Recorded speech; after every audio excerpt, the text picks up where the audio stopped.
After unprecedented criticism of the BBC by Prince William over the Panorama interview with his mother, the Prime Minister says he hopes nothing like it will ever happen again. Boris Johnson says he's very concerned by the findings of the report, which criticised the BBC for the way it secured the interview with Princess Diana.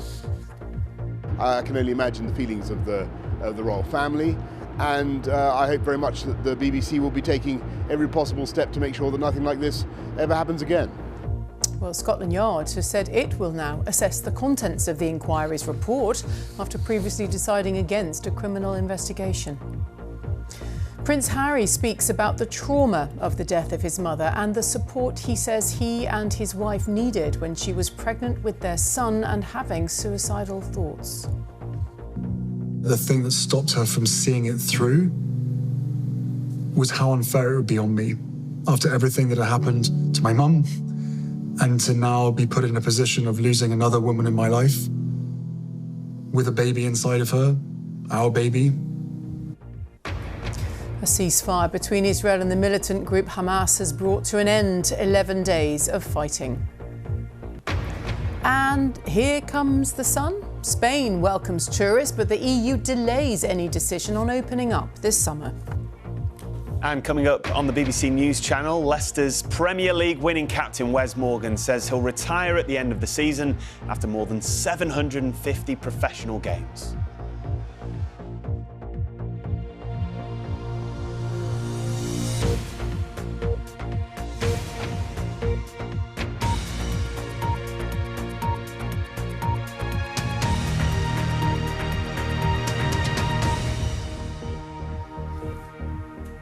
Hello, good afternoon. Welcome to the BBC News at 1. The Prime Minister has said he's very concerned about the BBC's handling of its 1995 interview with Princess Diana after yesterday's highly critical report by a former judge. Lord Dyson condemned the way the broadcaster secured the interview and its failure to properly investigate its journalists. Boris Johnson said the BBC had to ensure nothing like it ever happened again. Well, last night, Prince William said the interview worsened his parents' relationship. David Silverton reports. The story that's emerged, that landmark interview with Princess Diana, was based on a deceit. The Dyson report concludes that fake documents were used to win the trust of Princess Diana's brother, that Martin Bashir was devious and dishonest. The BBC investigation was declared woefully ineffective. Prince William says the deception fueled his mother's paranoia and distrust. It is my view that the deceitful way the interview was obtained substantially influenced what my mother said. The interview was a major contribution to making my parents' relationship worse and has since hurt countless others.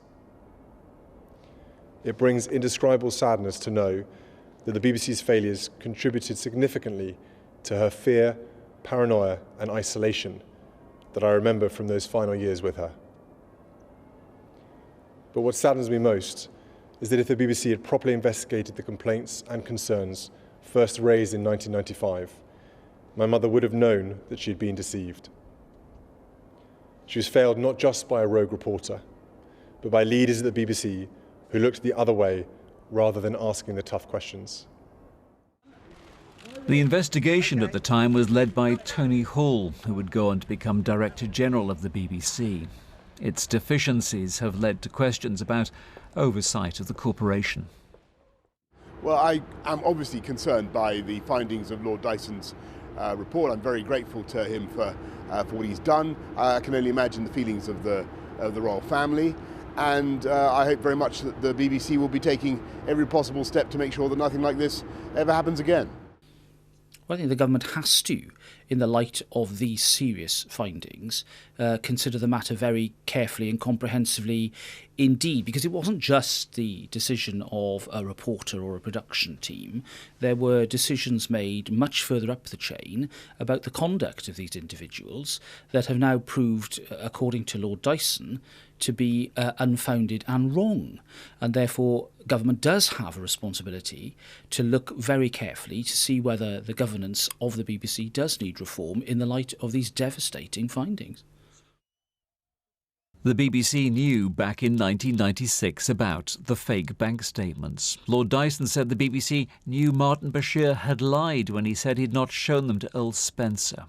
The defence was this note from Princess Diana saying she had not seen the offending documents, but there were people in the BBC who had concerns.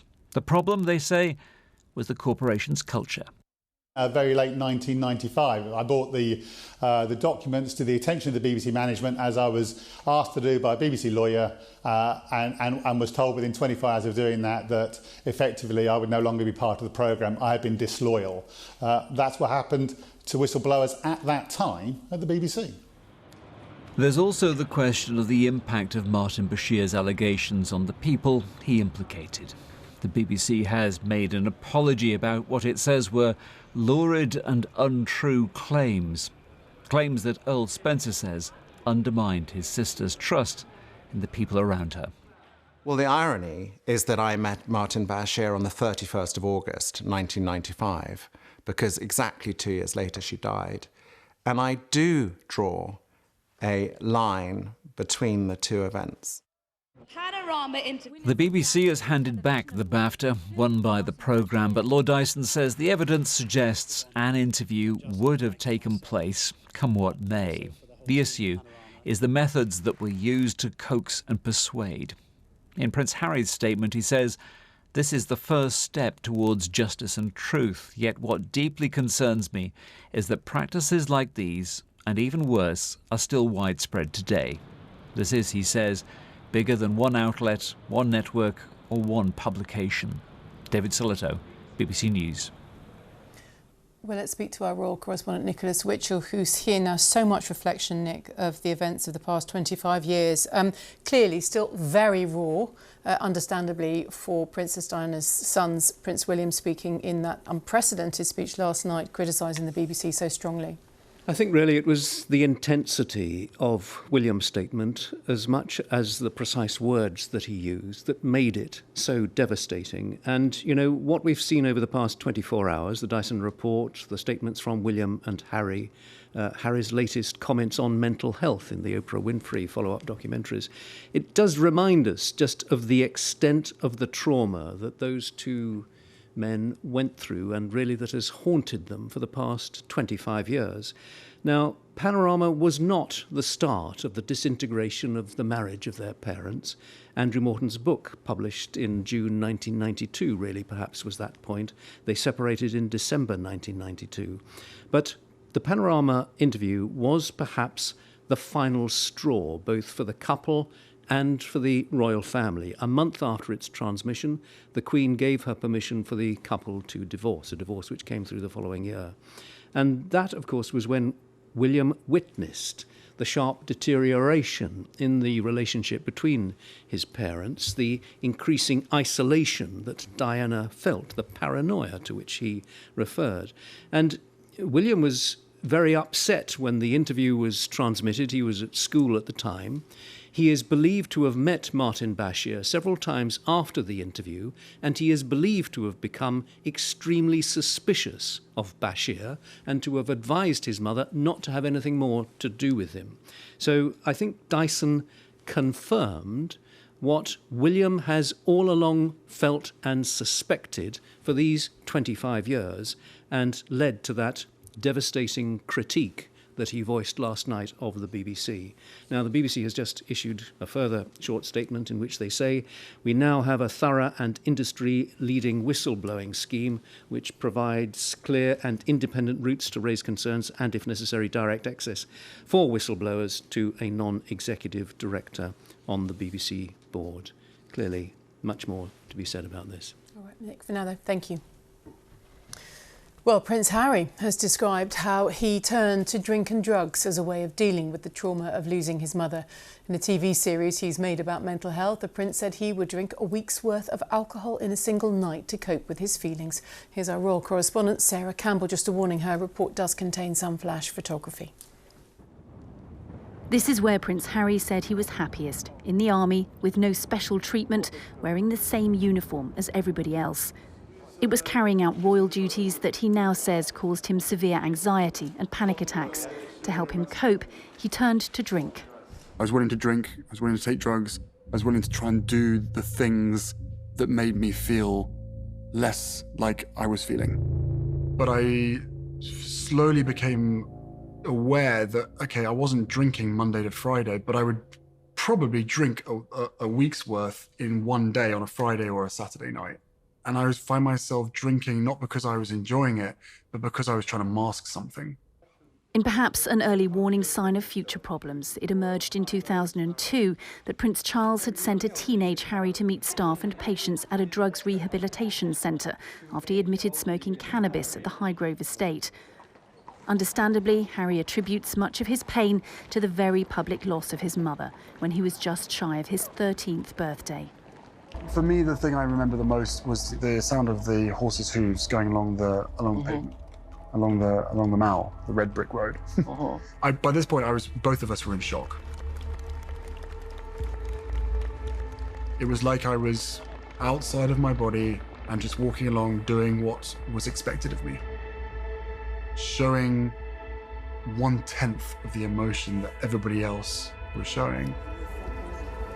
Charles. So this is my mum. You never even met her. And while trying to deal with the trauma of his youth, Harry described the added pressure he felt when he met Meghan Markle. They became the focus of worldwide media attention, some of it positive, much of it negative. Yeah, my biggest regret is not making more of a stance earlier on in my relationship with my wife and calling out the racism when I did. History was repeating itself. My mother was chased to her death while she was in a relationship with someone that wasn't white. And now look what's happened. You want to talk about history repeating itself? They're not going to stop until she dies. In her interview with Oprah Winfrey, the Duchess of Sussex revealed it was shortly before this engagement at the Royal Albert Hall, when she was pregnant with Archie, that she told Harry she was having suicidal thoughts. The thing that stopped her from seeing it through was how unfair it would be on me after everything that had happened to my mum, and to now be put in a position of losing another woman in my life with a baby inside of her, our baby. Archie was born months later, and Harry says in the documentary, wondering whether he would have to end up looking after his son by himself was one of the biggest reasons to leave.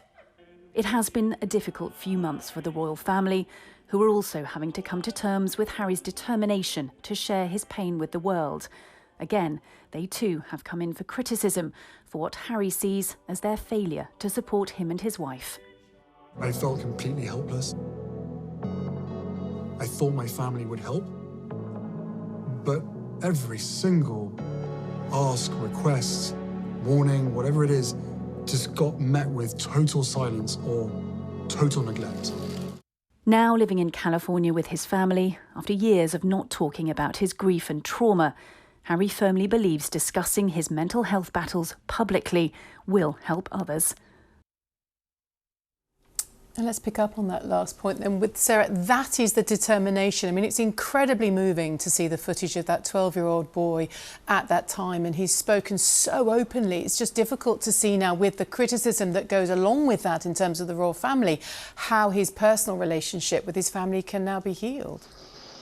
Well, Kate, I mean, this documentary series was first mooted 2 years ago, this collaboration between him and Oprah Winfrey. So that was before Megxit, but perhaps an early sign that he wasn't happy, that he saw himself doing something outside of the royal confines. There are other celebrities in it. There's Lady Gaga, there's Glenn Close, but it's Prince Harry who co-created, co-produced it, and is a thread throughout the whole 5 episodes of the series.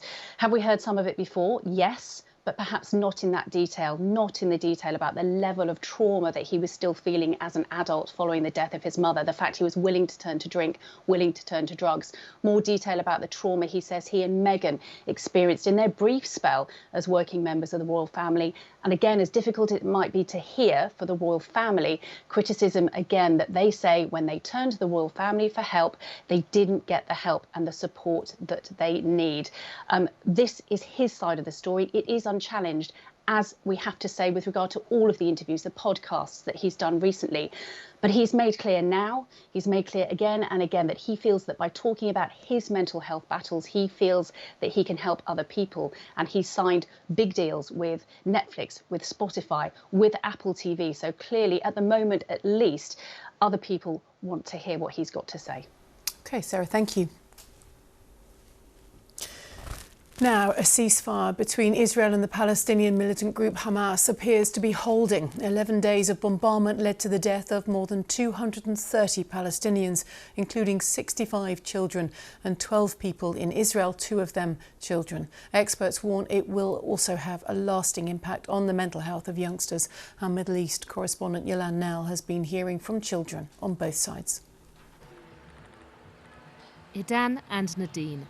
Their young lives have been consumed by conflict. This week in Gaza, Nadine saw her neighbours' homes reduced to rubble. With school cancelled, she's been making videos for social media documenting the destruction by Israeli airstrikes. One clip of her, distraught, went viral. I don't know what to do, I'm just 10. I'm just 10. It captured the mental trauma of children who make up half of Gaza's 2 million people. Instead of playing games, Nadine's been worrying about life and death. Me and my brothers are scared for each other, so we always try to be together, because if we die together, that will be the best thing, because we can still see each other when we go to heaven. Just a few miles away, Idan, who's 11, lives here in southern Israel with his parents and 3 dogs. They relax me when there's bombs. Thank you. He rarely leaves the house so that he stays near the family's bomb shelter inside. At least twice a day, warning sirens have been going off because of rockets and mortars fired by militants in Gaza. We have to run to the bomb shelter, and it's so dangerous because we can die, and we only have 15 seconds. We try to get there as fast as we can and close the door so we don't die. So it's really scary, but we're getting used to it. The latest violence has left widespread devastation. But as Palestinians and Israelis pick up the pieces of their lives, the damage that's been done to the next generation may be hardest to mend. We can speak to Yolande now. I mean, the impact on children, understandable. It's very clear to see from your report. What hope then of this ceasefire holding? Well, so far the ceasefire is sticking, but still things remain tentative. It's not set in stone. And the Egyptians who brokered this latest truce have said that they're going to send officials to both Gaza and Tel Aviv to monitor all developments. Just like we've seen in previous conflicts since Hamas took over Gaza back in 2007, you've got both sides here claiming victory. So at Friday prayers, Palestinian imams were saying just that. You have from Israel these boasts that it has now eliminated some important militant commanders in Gaza with this latest operation. Still, a lot of ordinary people are just very sceptical. And we saw this lunchtime at Al-Aqsa Mosque here in Jerusalem, Palestinian worshippers, again, in confrontations with Israeli security forces using tear gas and stun grenades, Palestinians throwing stones. These were smaller scale confrontations than we've seen in previous weeks, but this is exactly the kind of scene that really triggered the latest wave of violence. Now what we've got is the US promising humanitarian assistance for Gaza. We have the UK, the United Nations and others really calling for renewed talks between Israel and the Palestinians, pointing out that while the root causes of this conflict are not solved or not addressed, there's always another chance of a dangerous escalation. OK, Yolande, thank you.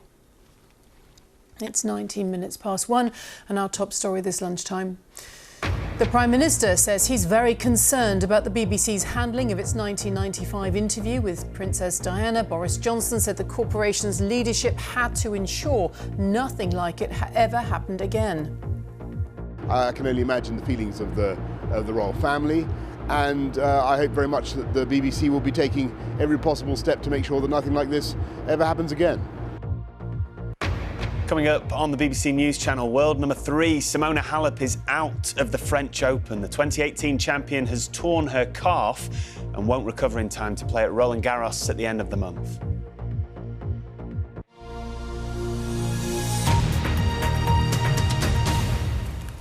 Spain says it's ready to welcome back British tourists from Monday, and they won't ask people to get a negative COVID test first. The announcement comes as the EU grapples with the question of when and how to open up to holidaymakers. Let's speak to our correspondent, Jean Mackenzie. It is still a confused picture, I think it's fair to say. It is confusing, yes, and really that's because we have 3 things going on here.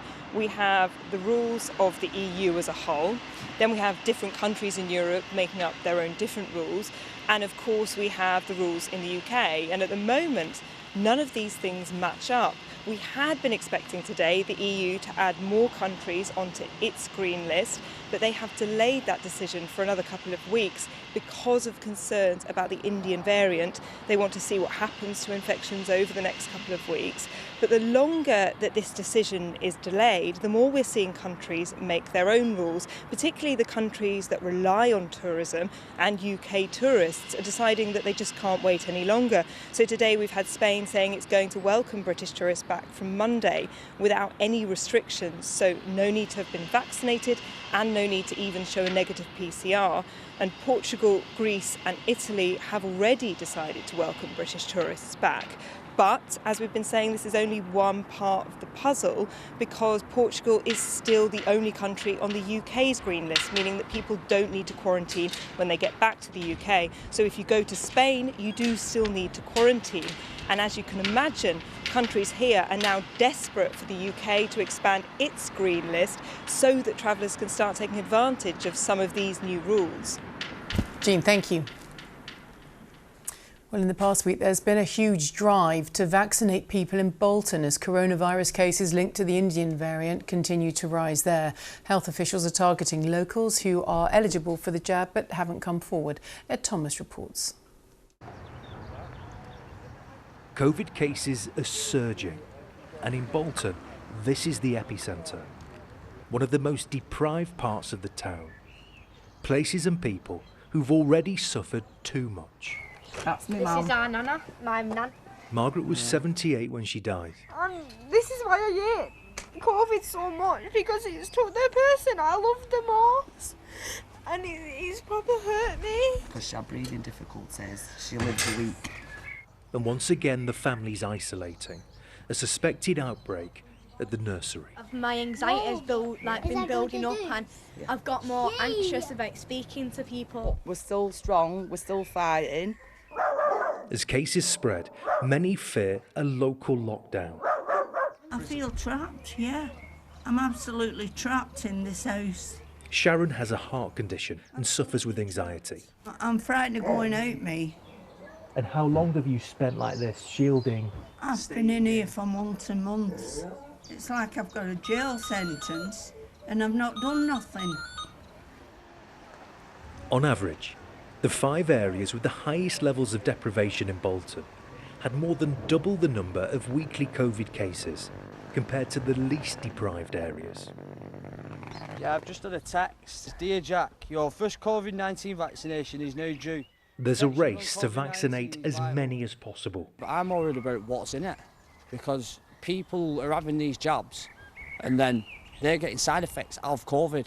This jab has saved thousands of lives, and people are worried if people don't take the jab here, this new variant is going to spread through. I do agree with it. I mean, I'm not against it. I'm not saying I'm not going to have it, but I do know people are against it, and I know people are for it. Tansy has never known a time like this. Every week he comes here for a COVID test. Bolton's on high alert, and it's 10 times higher than every other borough in the whole of England. If Boris put India on a red list weeks ago, then I think this problem would have happened. Like last time when coronavirus cases were up. There's frustration too. Could more have been done to protect the most vulnerable? We're being blamed for something which is totally wrong. We didn't get the vaccination site. You know, we've got the pop-up sites. It's not about vaccine hesitancy.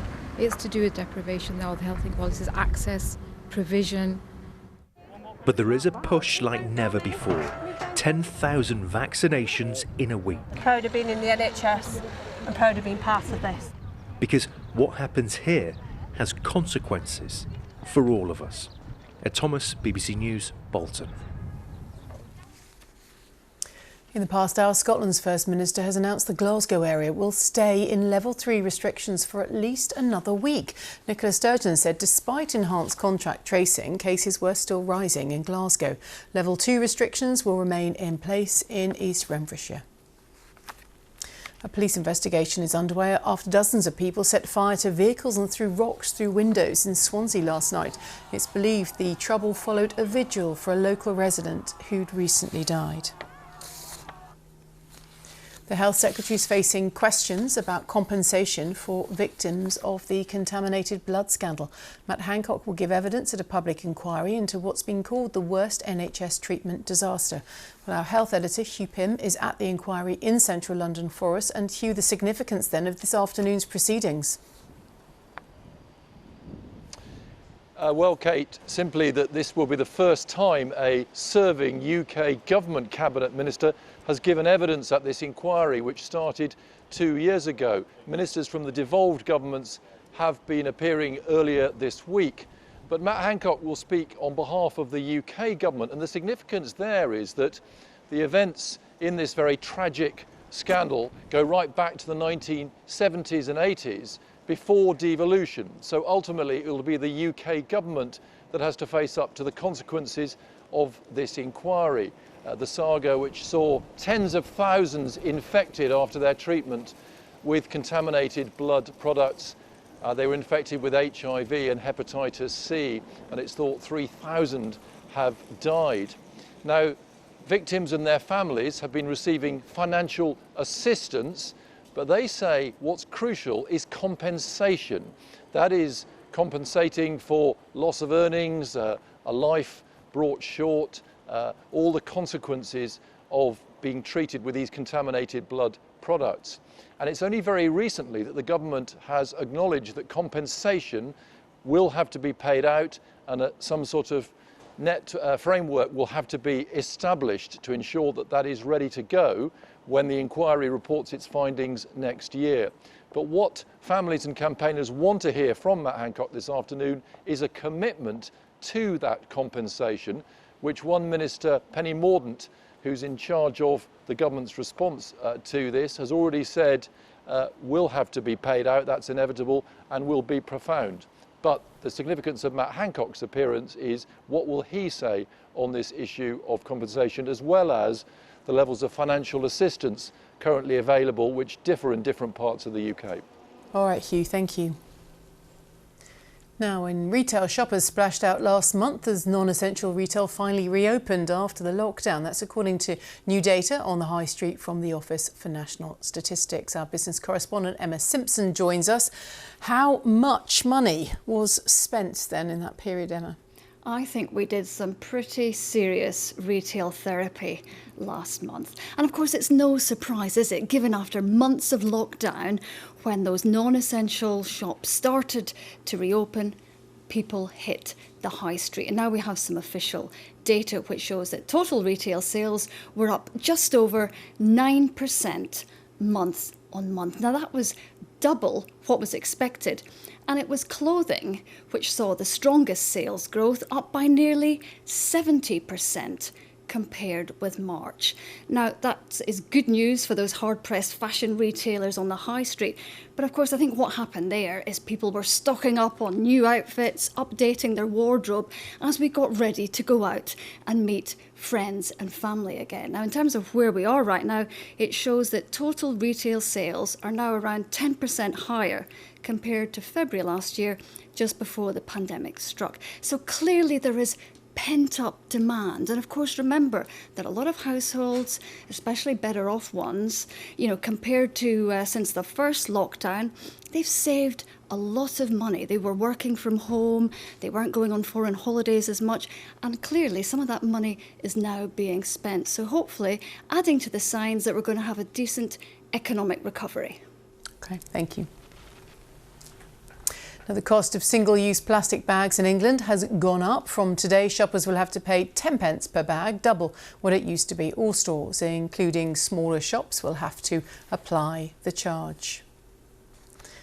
There's some excitement for fans of the Eurovision Song Contest, which returns this week. Always brings a smile. I don't know why. After last year's cancellation, Saturday's grand final will see 26 countries compete in Rotterdam before an audience of 3,500 people. The UK's entry will be performed by James Newman with his song Embers.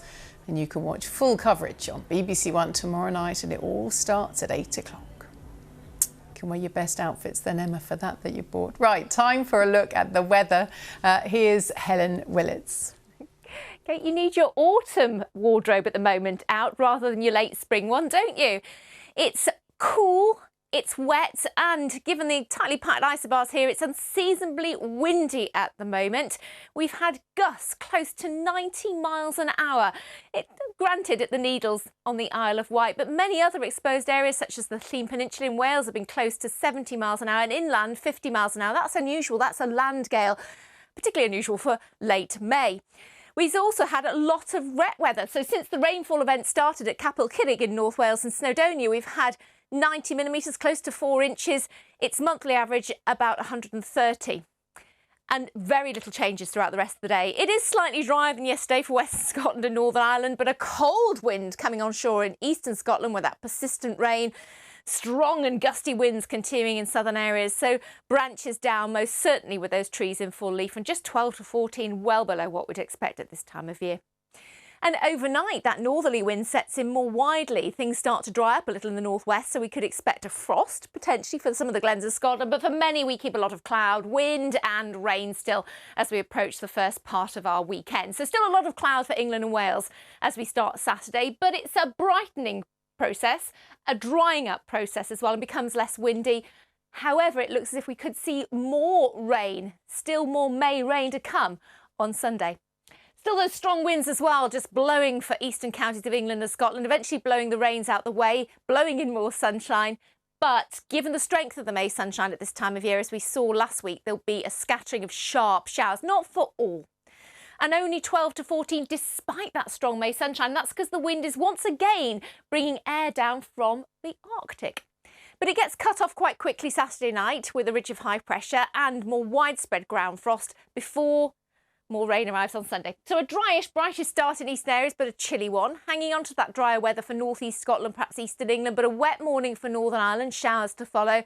That rain through the afternoon making its way into Scotland, western Scotland, western England and Wales. And the temperature's not much better. Does it ever get drier? Well, for the start of next week, we've got low pressure with us, so more showers. But there's just a hint towards next weekend. That's the bank holiday weekend. We might see a ridge of high pressure settling the weather down just a little. Kate. Helen, thank you very much indeed. Thank you. All right, before we leave you, a reminder of our top story. The Prime Minister says he's very concerned about the BBC's handling of its 1995 interview with Princess Diana. Boris Johnson said the corporation's leadership had to ensure nothing like it ever happened again. I can only imagine the feelings of the royal family, and I hope very much that the BBC will be taking every possible step to make sure that nothing like this ever happens again. Well, that's all from the BBC News at 1. It's goodbye from me and the team here. On BBC One, we'll join the news teams where you are. Have a good afternoon. Bye-bye.